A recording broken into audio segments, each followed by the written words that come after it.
Commission music.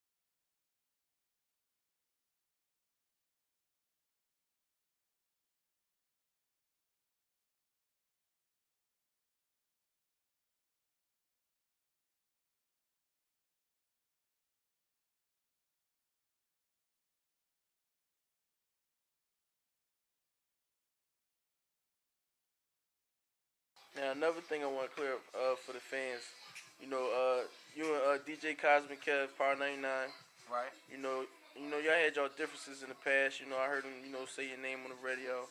Right. Saying y'all had differences. When Ness was up there, I heard him say your name. So, I wanted to clear it up for everybody. What's the status on that today? I mean, I respect Kev. It ain't no situation with me and Kev. You know what I mean? Like, me and Kev talked, a while ago. Might have been a couple years ago. I don't, like when Mike Knox, we was at the Creepin' Low video shoot or some shit, I think. That's how long ago it was, and we chopped it up. I let him know, like, and he let me know, like, we don't do the same thing. Well, at that time, we didn't do the same thing. Yeah.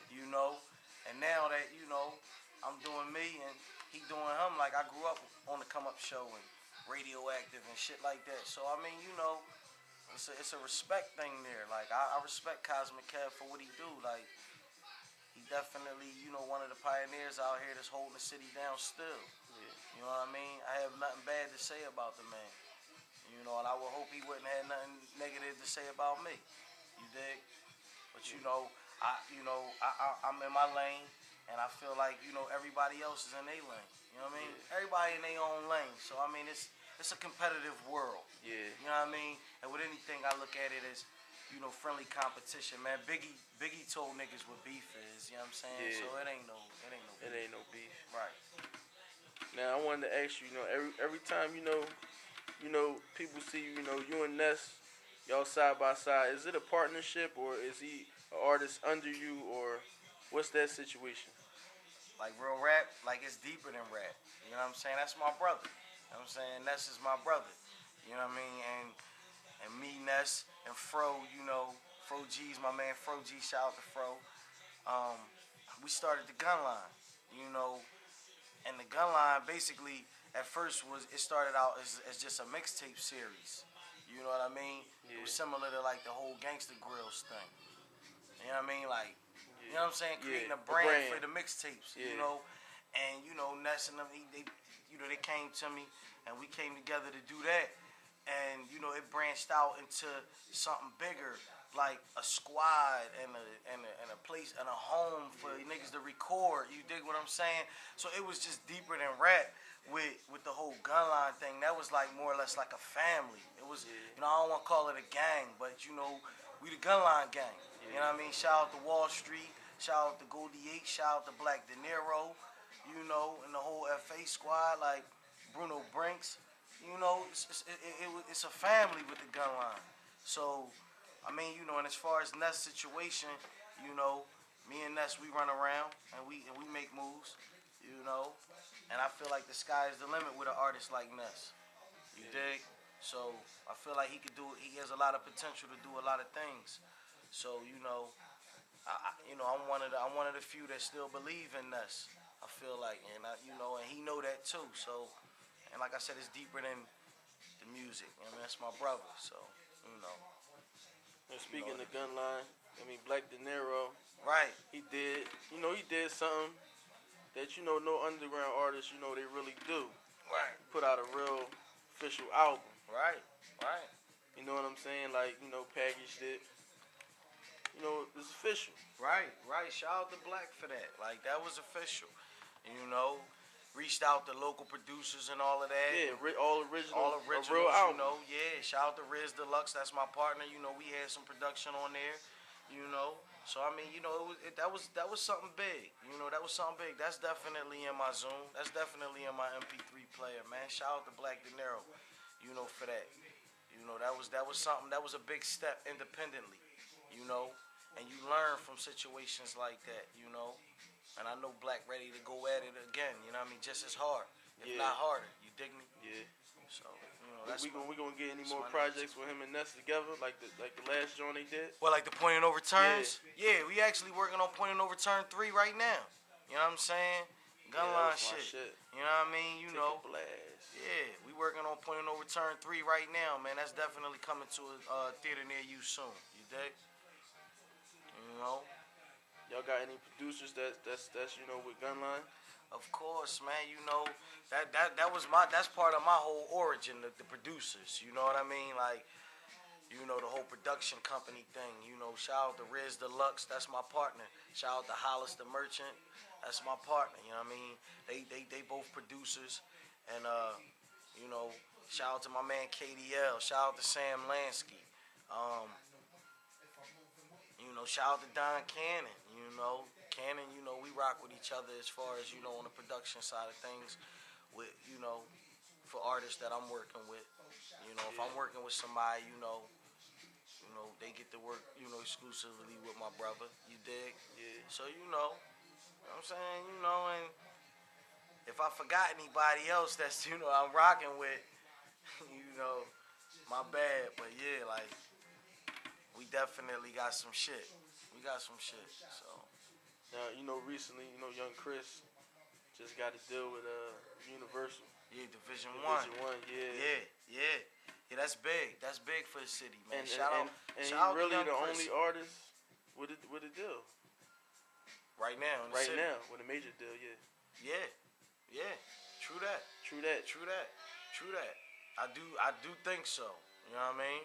I do think so. As far as, you know, the majors. I was mentioning that to say, you know, the 'cause internet. I know Free got a situation. Oh yeah, you know, he do. You know, I know. Free with Rhyme Sayers, right? Yeah, I think so. I mean, it's a couple cats out here, man, with situations, but I don't know how major they are. Yeah. But you know, any situation is major to me. Yeah. You dig? You know, an indie situation, major, minor, whatever. If you going hard at it, you know, and you know, cause digitally right now that's popping. Yeah. That's what the I was wave. speaking about. Like You know? like a lot of people. Well, you know, from my point of view, from what I saw after the Rockefeller situation, a lot of people kind of counted everybody out that was in that situation. You know what I'm saying? But you know, he never stopped. Right. And you know the internet, you know, that's what kept him afloat. Yeah. You think an artist dropping needs the mixtapes, the Network 1, the Network 2. The Network 2, Christmas, DJ Green Lantern. Yeah. You think an artist really needs mainstream radio to blow up nowadays with the internet? No, not really. No diss to terrestrial radio. You know what I mean? But like, you know, I know they touch a lot of people. Yeah. But you gotta understand that it's when people listen and all of that. Yeah. It's censored. It's controlled right now. I think satellite radio is good. I think internet radio is actually the best. I mean, you know, because right now we not as policed, you know, and you stretching out to the world. Yeah. You know, not to say that terrestrial radio doesn't have internet streams or, you know, they not available or accessible online. But how many people are they not really promoting to the world? Yeah. You know what I'm saying? Like with PC Radio, we promote to the world. Yeah. So, and by us promoting to the world, you know, we in over 89 countries. You know what I'm saying? Over 50,000, you know, unique listeners. Yeah. So I mean, like real rap, like, you know, that's big numbers. You know, you gonna want to rewind that on this YouTube, you know, footage and hear me say that again. You know, and really feel me where I'm coming from when it comes to, like, you know.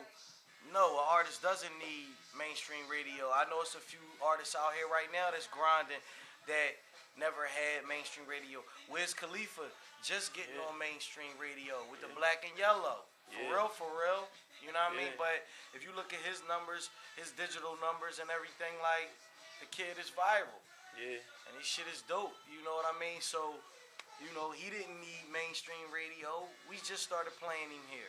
You know, on radio, like, you know, terrestrial radio. After he got that deal with Atlantic. Right. That's when he started playing him here. Yeah, then they dicky. You know what I mean? They wasn't down with Kush and Orange Juice. You dig? Deal or no deal. Yeah. You know what I mean? So, I don't think so. You know, grind hard. You know, invest in yourself. You know, you only gonna get out of this what you put into it. You know what I mean? Yeah. So that's my motto right there. You know what I mean? Invest your own money into yourself and shit like that. In your opinion, like I tell, like a lot of artists, you know, new artists and producers, you know, when they start doing their shit, wherever they making their beats at in the crib, whatever, if they got hot beats, they want to charge people for it. You know, in this day and age, instead of getting the beats to the artists. And you know, getting the artist, getting the beats out there. Right. What advice would you have for new producers? Trying to get recognized, trying to get hot, trying to get on. I mean, I agree with you. You know what I mean? When you at a certain level, like it's not like it was 5 and 10 years ago when Pharrell and Timbaland and them niggas was getting $350,000, $500,000 a beat, $1 million a beat. You know, it's not like that right now. Like some of your producers that's grinding right now would tell you. You know, a lot of producers I know, they getting a lot of, they'll tell you that it's a lot of back end money involved right now. It ain't even no front end money because right now, even your mainstream artists and a lot of the artists that's grinding right now, they want to demo your shit first and all of that before they even buy it off of you. You know what I mean? They want to test it. They want to see how it's hitting first for them. They want to try it before they buy it. You dig? So, I mean, that's a hard one right there. Because if you got the momentum of a cat like Jalil right now, or Saram, somebody like that. I mean, I know you gonna want want a couple bucks for your shit. You know what I mean? But for the up and coming producers, like you know what I mean? Yeah, because you feeling me? Like you gotta kind of like you gotta feel that out. You gotta feel that out. You gotta feel that out. There's ways online for cats to lease beats and sell their beats. I think everything is free until. You get a resume and then you can put a price tag on your shit. You definitely build your resume. You want to build your resume. But like I said, it's outlets online. Like my advice to that is don't think local. Yeah. You know what I mean? Don't think local. Because like SoundClick and SoundCloud and it's just different outlets. Different, Just Blaze was selling beats for 99 cents. Yeah. I mean, it was different. Was it Just Blaze? That was selling beats for 99 cents? Yeah, it was one of them dudes. It was a couple years ago, right? Yeah, it was a couple of them. I mean, they had little contests and shit. Yeah. And, and they was selling beats, for dirt cheap, man. It's ways to hustle, man. You just got to have it in your blood, man. Yeah. Some people have it, some people don't, man. Just because you talented don't mean that you meant to make money, man. That's what makes, a person special. You dig? And being able to do it all. I mean, so that's my advice. Would you got any advice for any upcoming DJs trying to break in? I mean, grind hard. Be good at what you do. Whether it's mixtapes, whether it's clubs, whether it's block parties, whether it's if it's radio, whatever it is, be good at what you do. And know what you want to do. Don't be confused, because I see a lot of cats out here that's, built for one thing, doing something totally, out they lane. And it make them look crazy to me. You look crazy when you step outside your box trying to do something that you're not really built for. You dig? Yeah. So, that's my advice. In your opinion, who would you say was the best DJ that ever lived? Wow.